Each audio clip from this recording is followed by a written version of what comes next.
In this video, I'll guide you through the process of applying for the Venmo debit card.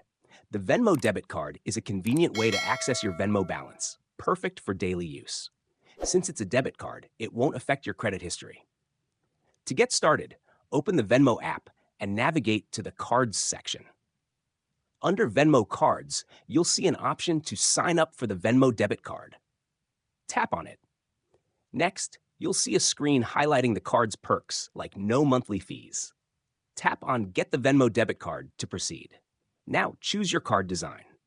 Venmo offers a variety of colors, so pick the one you like best. Once selected, tap Next. You'll be asked to confirm your shipping address. Make sure everything is correct before proceeding.